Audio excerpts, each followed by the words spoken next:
Hey everyone, it's Bethany with His Heart Ministries, and so excited to share a little something with you again. And this is another testimony. I just got back from working out, and this is day 7 of this exciting journey, doing something that I've never done before. Now, I've worked out on my own, but I always shied away from doing any type of group activity.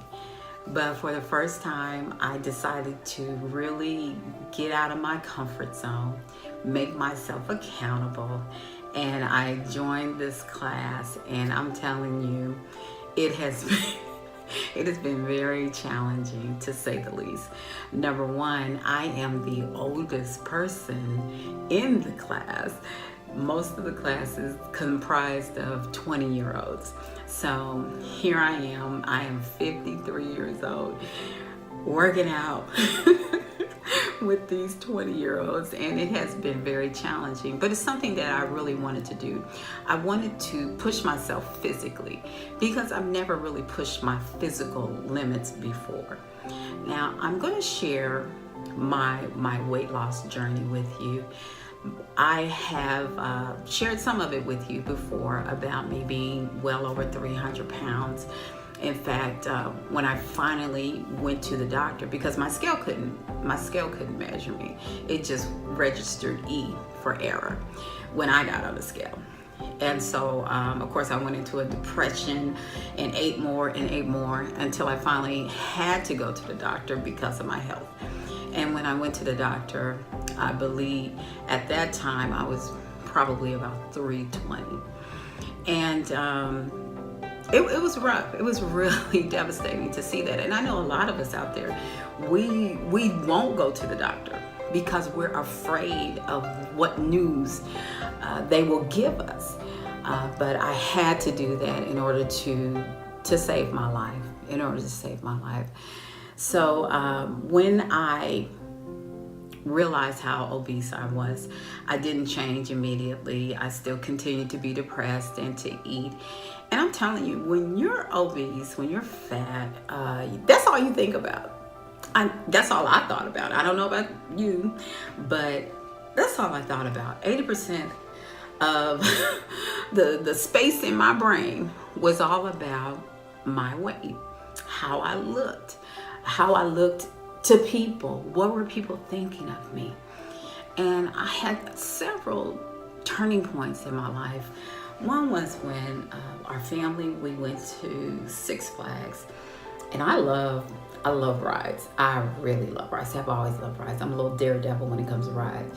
And I think it was the Ninja. I think it was when the Ninja came out, and I'm like, oh yes, I'm getting on that. So, well, when they went to pull the harness down, the poor little park attendant, bless his heart, he was really trying. His little face was red, and he's just pushing, and I'm sucking in. And finally, he's like, ma'am, you got to get off. And when I tell you, when he said that, I was devastated. Especially all the people behind me, all the people in front of me, watching me, snickering, laughing at me when I got off the ride in embarrassment and in shame. And that was a big turning point for me. And I didn't immediately start working on my weight, but I really started researching on what can I do. Now, mind you, in the past, I've tried everything. I did Weight Watchers, I did Atkins, I did that Beyonce drink, with the ginger and all that concoction. I did that, and I even bought this book, and it was called God Help Me, The Devil Wants Me Fat. And what the author recommended is that you fast with just water for 10 days to break the stronghold of obesity. Now, I did it. I did it all the while cooking for my family, everything. I did it. I was determined. And I lost weight. But of course, I gained it back. But in my despair and in my disgust, I cried out. I cried out to God, you got to help me. You really got to help me because I cannot do this on my own. And he dropped something in me. He said, Bethany, he said, one thing. Just do one thing. And I was like, what? What? Because everything seemed just, I don't know. The problem seemed insurmountable to me. And it seemed like there's nothing that I can do about this because it's just too great. I'm like, God, do you see this? This is 300 and something pounds. How am I going to do anything? But God was just one thing. And I really just, in disbelief, I'm like, how can one thing do anything? So I thought and thought and thought. So my one thing that I chose to give up was cream soda. And I would drink 2 liters of cream soda per day because I love A&W cream soda. So I would drink that every single day, and you can imagine how many calories that had in it. Just for the 20-ounce bottle, I think it's 270 calories for the 20 ounce, and I was drinking 2 liters. So I did give up the cream soda. Now I did do the diet, and I know diet soda is horrible for you. I do understand that, but it helped me with my transition. So when I gave up the soda, I lost 25 pounds in a matter of 2 weeks. Now, 25 pounds is major for a person who wasn't able to lose 1 pound. So 25 pounds in 2 weeks. And it really, succeeding like that, gave me the encouragement that I needed. It gave me the boost that I needed, and things started to snowball. And just a side note, once I started honing in on that, the power of one thing, when God gave me that, he just opened up my whole world. And I started using that philosophy in every phase, in every part of my life, not just with my weight loss, but in every part of my life, that the power of one thing. And he took me to the scripture with where David says, one thing have I desired of the Lord, and that will I seek after, that I may dwell in the house of the Lord all the days of my life, to behold the beauty of the Lord and to inquire in his temple. Just that one thing. Because oftentimes we get so sidetracked when we're trying to do this, trying to do that, trying to work on my health, trying to work on my money, trying to work on my mind, trying to work on my spirit, trying to work on that. And then we get so upset when we realize that we can't do it all.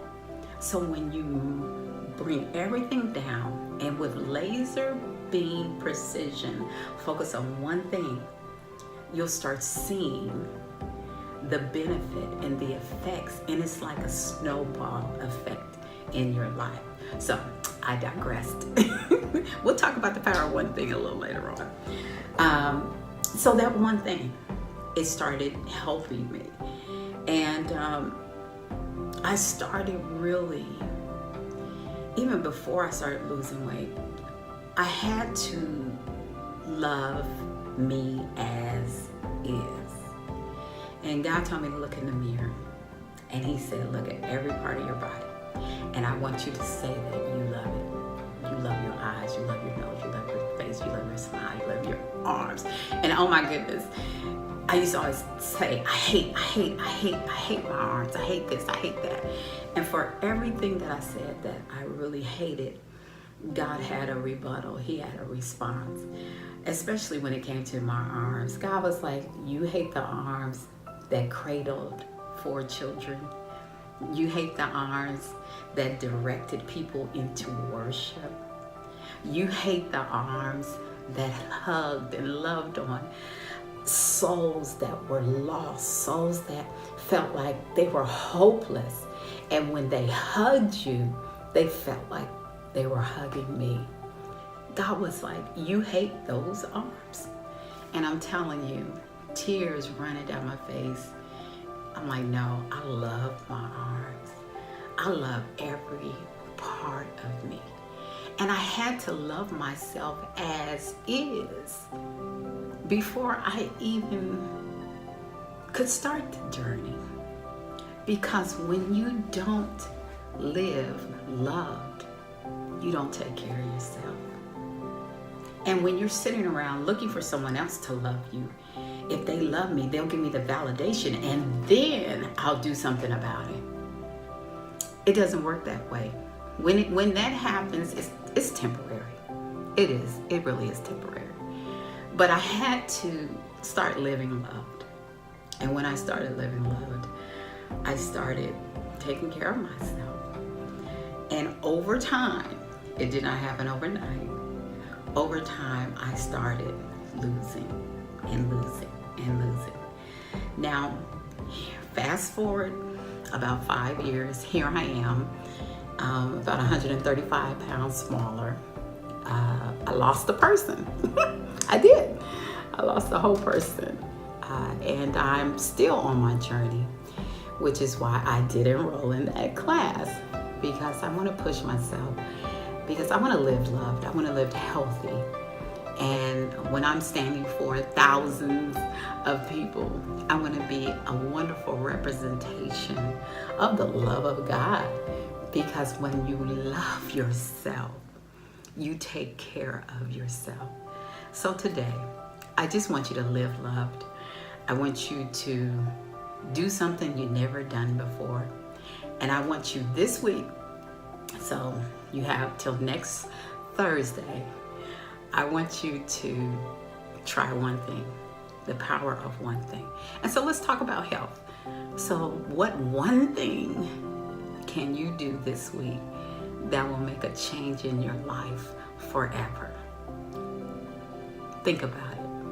And please share with me. Please inbox me. I want to hear from you, because listen, I'm only here to minister, to show the love of God, and to help somebody, because we all are helpers of one another.